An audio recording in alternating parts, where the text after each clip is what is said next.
Hi, good morning. I should introduce myself. I'm Kimon Williams. So I'm an artist and curator. I'm Koa Kugi Yalanji, Miriama and South Sea. Also a good friend of Sam and housemate. Shared a studio together on many occasions. So I must say as well, first off, congratulations on this body of Thank you. work. It's Yeah. a really exciting thing to see. Uh, I did want to ask, what does it mean to you, I guess, to have this opportunity to make this work and to embark on, I guess, this processed, relational based research that you've been doing and take it to this level? Um, yeah, before I jump in as well, Sam Harrison, we're Gamilore Wiradjuri on my dad's side of the family. And yeah, based in Meganjin, Brisbane. And I guess this project has really highlighted how fortunate I've been to receive such kind of extensive mentorship from the Turrbal Yagara elders. Yeah, I think, leading on from that kind of feeling of being fortunate, this project, I think, has come from about 10 years of just relationship building, working with Blacklash Creative, built a relationship with them, moving back to Brisbane after studying. My very first exhibition in Brisbane, they came to, and I ended up working with them for a number of years.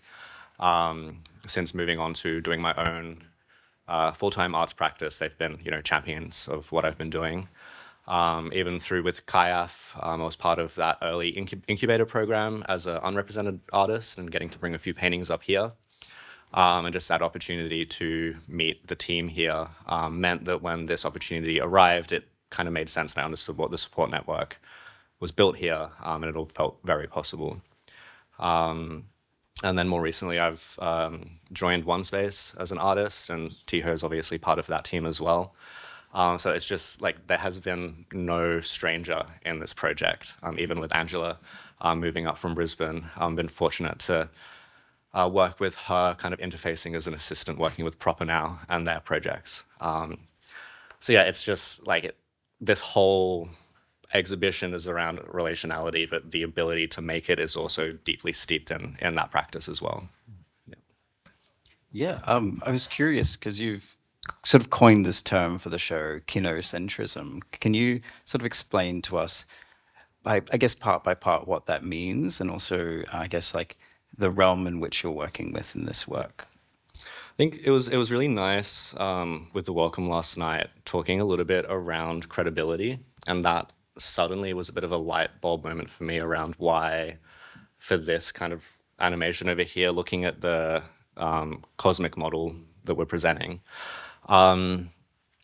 we don't need, as a community, this kind of credibility, but having the I guess maybe a bit of a philosophical framework of communication where the onus isn't always on us to embody the teachings, because that can be exhausting. We always teach through story, and sometimes maybe having this framework means that we can give the logic and people can build those connections themselves. And that kind of, for me, sitting down and doing this process, we live in a world that is often very Western.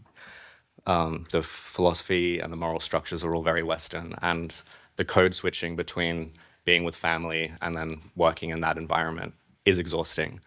And so I wanted to maybe make a framework that translates that for me as opposed to having to switch between. And so I'm not miscommunicating even internally with why I'm doing things.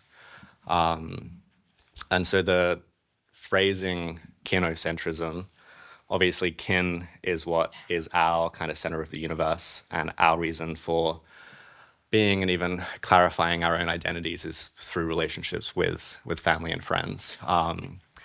The centrism part is I guess that we talk to that Western academic framework, and centrism is like geocentrism is a Christian universal model with Earth in the center, with heaven and hell.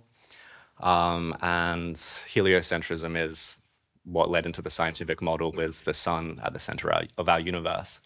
So I'm kind of acknowledging that I'm talking to that language, but maybe it isn't necessary for our own understanding.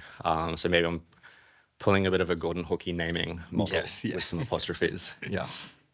Yeah, because it's curious. Often I feel like artists, particularly in a contemporary Indigenous context, you're often grappling with, I guess, this lineage of inherited ways of being or protocols. But often there is this sort of understanding that through practice you're allowing stories or ways of being, I guess, to be shown to new audiences and expanded in certain ways. So what, I guess, led you to create this body of work? Because it's something that you've been recently exploring a lot more, right? This idea of familial relations, but then tracing, I guess, like Yeah. I these think, philosophies. I mean, I think it kind of, this has always been an interest of mine, but it has kind of come to the forefront. My grandmother on mum's side was diagnosed with Huntington's disease a few years ago, and kind of just really brought to, I mean, a greater understanding, I guess, of not having elders around and looking at what surrogate relationships I've had within the community that have fulfilled those roles. So dad's side of the family were very disconnected, and until I was 19, dad was the only family member that I had contact with on that side. So then losing the one grandparent on my mother's side, or understanding the loss of that relationship throughout my lifetime due to the disease. Yeah, I don't know. It was like suddenly I'm perceiving all the elders and all this mentorship that I've received in new light, I guess, or really understanding the value of that. And then I guess the interface of growing up in an urban environment and having all of these stories being shared and really wanting to express the listening and the active participation in that as well. So that's why, like, I guess this is the academic part, and this is the story and the listening, and this is how we talk to that model, but that model kind of is being defined separately as well, I guess. Yeah.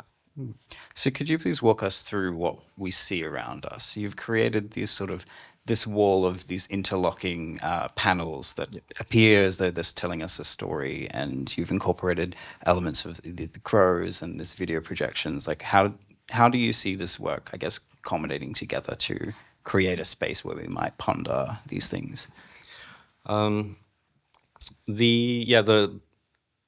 me, I'm kind of looking at this as almost a bit of a self-portrait of that mentorship and that cultural sharing, that each of the panels talks to kind of a moment of sharing at a specific time in my life.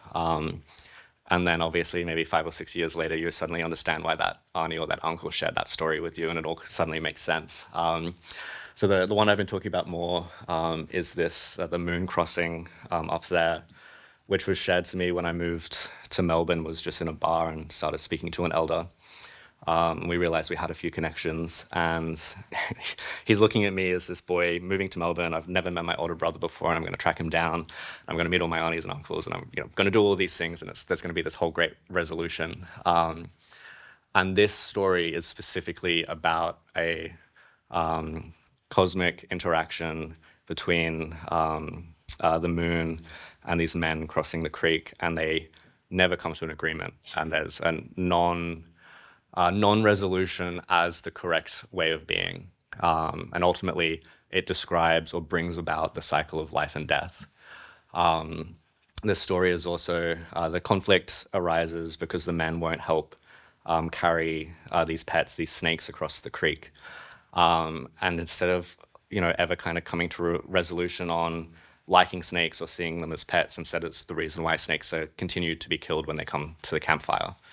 And I, years and years later, I go, oh, it's because he's looking at me going, this boy's trying to resolve everything right now.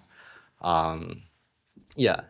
So they all, some of them have more widely discussed, I guess, cultural practices, around yam replanting. And obviously this had a big impact with land access for more kind of colonial recent times.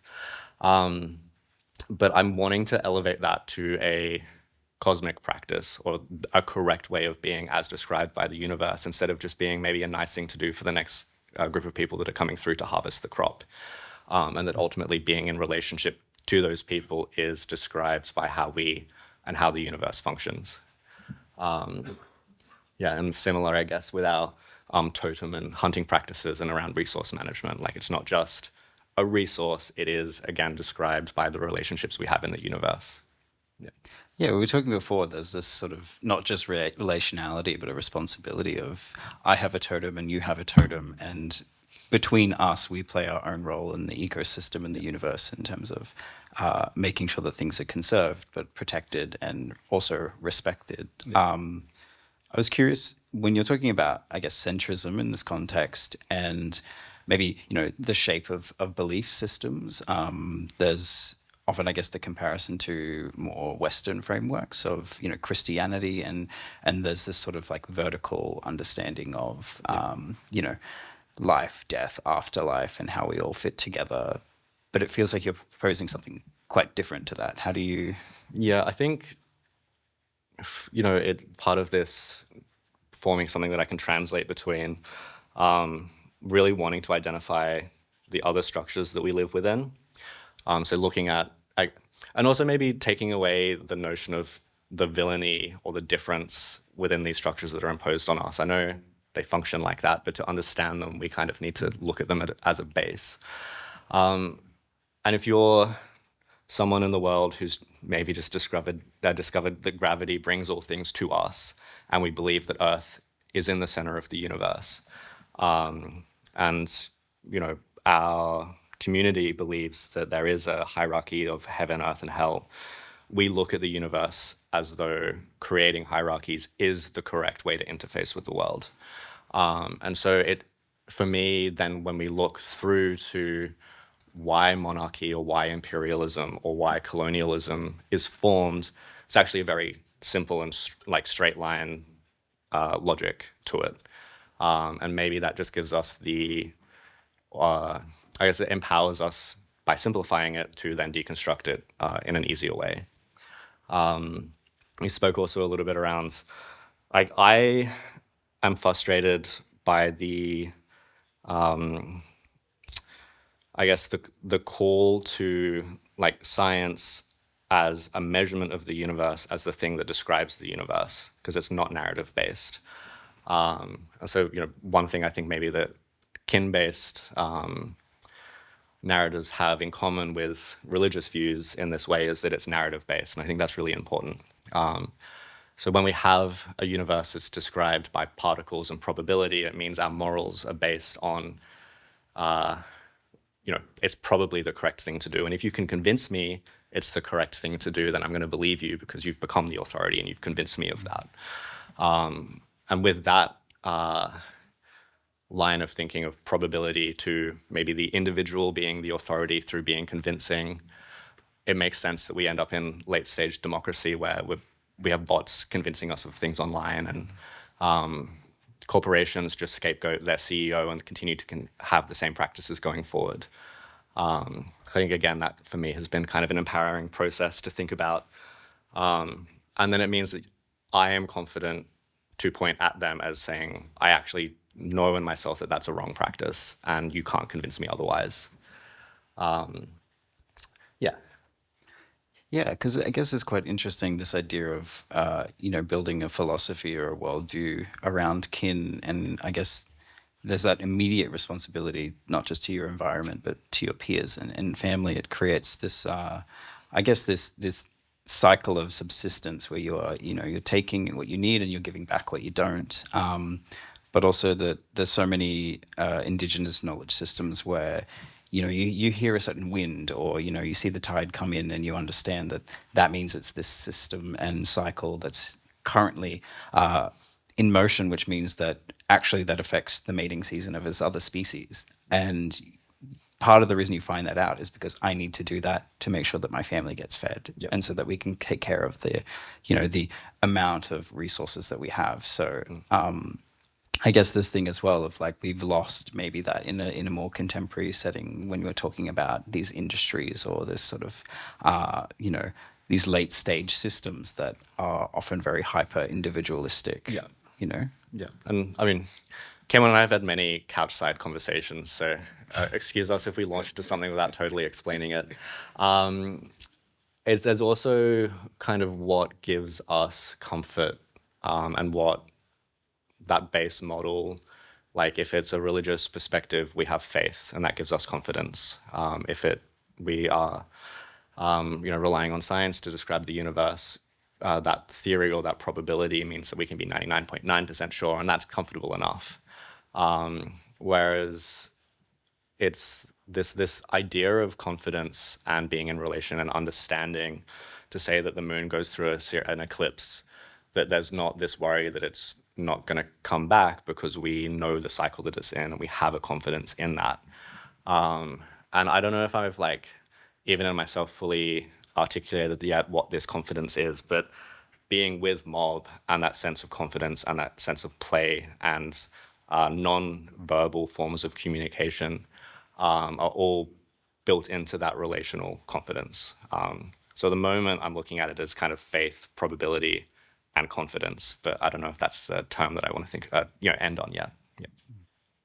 I guess, yeah, speaking of faith, is there a sort of, I guess, when you aren't on your country, you're based in Brisbane at the moment, is there that sort of, I guess, wanting to, I guess, reconnect or understand the faith in these systems when you aren't necessarily speaking to elders of your place, that you can be the best person that you want to be? Is there a part of this work of trying to instill those values? I think we're fortunate to be, past the half-caste system of terminology and all of this, and especially being, fair-skinned and really having elders around that express and allow that pride in this inheritance. That has come from elders from, nations all across the country, and they have allowed me, and even our relationships have allowed me to look at a whole identity that is made up of many parts instead of many small identities that try and make a whole. Which is kind of why this work is modular and can continue to be added on, and now can be a collaborative process where the frames and structure of the artwork is set, but the imagery and the narrative, I can now collaborate with any artist that I want to, or who would like to collaborate with me. And yeah, so it's not I can now have, and continue to have confidence in the relationships outside of the criticism of maybe where they've come from or where we're from. Yeah. Yeah, I guess we're coming back to these works. You've created light boxes specifically. What drew you to this idea of making these paneled works that emit light? I think, while I am drawing from these relationships from all over the country, our family is Gamilaroi Wiradjuri, and a lot of our stories are through the stars, and specifically looking often at the darkness, not the light of the stars. And this idea of the absence, or the space between the stars, was a really beautiful, I guess, metaphor for those of us that are experiencing disconnect from community, that the existence of that disconnect proves the existence of the thing, and the whole of the thing proves that it has been there and will come back. So we can still be confident in the cyclicality of the universe. So the light boxes is the ability to play with light and dark as a material in the exhibition made sense. And we also just have a really dark hallway in our house, or stairwell, sorry, 3 stories.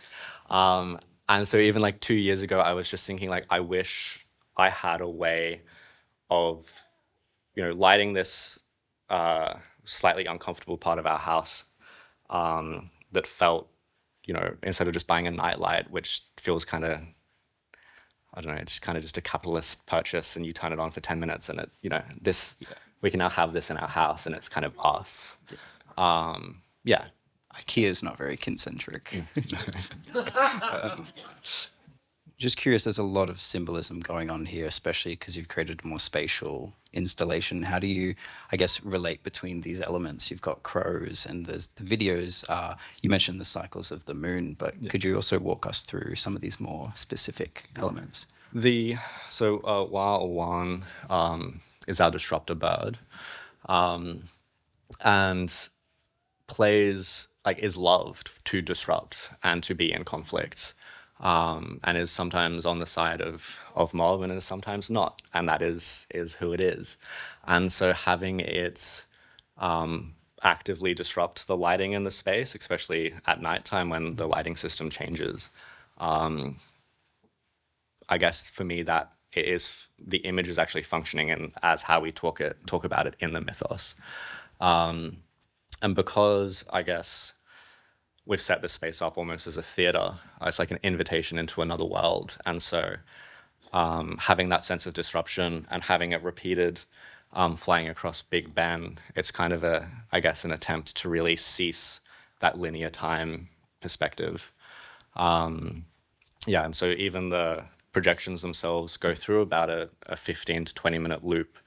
And so since we've sat here, we have a full relationship with all of the cycles it's going through. But for those that are just popping in, they get to have what might, it's not necessarily a unique perspective on the exhibition, but everyone has a slightly different view of it. And it was kind of nice last night coming in when it was dark and realizing that even that environmental, even though we've tried to control what's happening in here, we can't totally control it. Yeah. Is there something in that as well of specifically the use of night? Because often it is it's a quieter, more contemplative time. Yeah. I mean, we spoke before. One, I guess, for groups that experience, or minority groups, darkness is often a safe place, whereas those that are, from a Western perspective, light is the pure, happy, this is the place and everything's understood. And so being able to dissolve into the curtains and hide and have a reaction and relationship to the work, without even maybe feeling like the person next to you is perceiving that, I think was really important. I guess we're also kind of looking at world building. And I was really lucky to study down in Melbourne and I was part of the Mechanist stage building team at the Malthouse Theatre. And so this ability to kind of create a space and really invite people in to that world has kind of been a bit of a bucket list for a long time. Yeah, because I guess also your work often has this element where it's very generous in inviting people in, and it's almost you're in this space where you are in some ways providing an artistic rendering of these things that maybe some people haven't quite considered, but also there is an invitation to educate and to sit with people. Yeah, and I mean, nothing in here for mob who are here, I'm sure everything here feels very familiar, and that I guess I'm not ever trying to say or generate anything new. It's that, again, I guess a sense of translation, but it's my translation that I'm sharing to build relationships with the audience. And I guess with really looking at that relationship with elders, we know each other and have clarity of each other through the relationships we have, but also knowing the relationships that person has with other people. So yeah, it continues, I guess, to really be a self-portrait and it's honest with where I'm at in my understanding as well. And so, I've had, fortunately, already a number of conversations with some Arnies who have come up and shared new stories. And so it's educational, but my whole practice is personally educational. Yeah, it's an interesting place too, because I guess you get to implicate yourself inside of the system as well, and people get to learn, I guess, from you where you might place yourself, or even the viewer coming into the space where they see themselves in these kinocentric ways of being. I was also curious about, I guess, in terms of the presentation, what, I guess, do you want people to feel when they're engaging with the work? I mean, I guess we are talking about a cosmos in a very small room. So, I'm lucky, I guess, that this space allows for such a tall wall to kind of dwarf over us. But it's that balance of, a kin-based world is infinitely complex and unique in every state because every relationship plays on itself. But because they're relationship-based, collectively, the universe is infinitely understandable. And so coming in here, we're invited to perceive I guess, a greater cosmological idea, but it's still real stories and kind of real experiences that we're interacting with. And I was also curious, just one little detail as well. You've obviously used iconography that is recognizable as belonging to these different systems, but you've also included some of your own from quite recent bodies of work that you've introduced, like these sort of spiraled patterns. Can you talk a bit about those? Yeah, the patination is all loosely referenced on dendroglyph scar tree designs. But for my practice, it's morphed into a non-verbal language or written language. With that previous body of work that I've done, which talks to grandparents or family members that I haven't and will never have the opportunity to have a relationship with, to hold on to conversations that you'd like to have with them is difficult. And so using this patination across artworks, there was very specific landscapes in the background that talk to these relationships. Yeah, it's kind of morphed into an ability to express relationships that have been one-sided because of that disconnect. And now maybe I can, even though maybe sometimes it's imaginary, I can start to have a reciprocal relationship with these people. Yeah. Which is, of course, the beauty of art is it allows those who you may not have spoken to, or maybe were not necessarily given the voice to say those things as well. We can come back in and have those conversations in ways in which we talk about where time is non-linear, and these connections are not ever ceasing. They're always part of us, you know.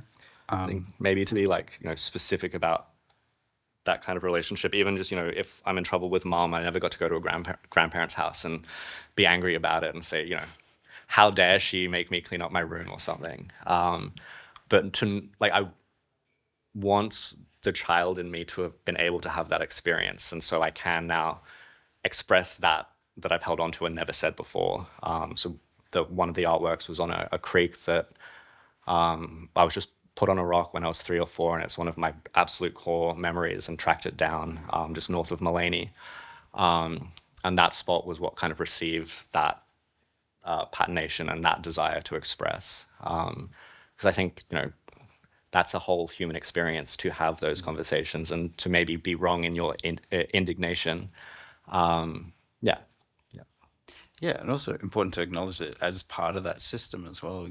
There are even potentially memories that you've inherited, or these perspectives that, oh, why am I so stubborn about this thing? And it's like, yep, that was my great-great-grandfather. Like those things that really bind us in ways that maybe science doesn't even have the words for right now. But with these ways of, I guess, understanding and being open to the inherent systems of the universe and how we exist, it allows us to exist in more connected ways.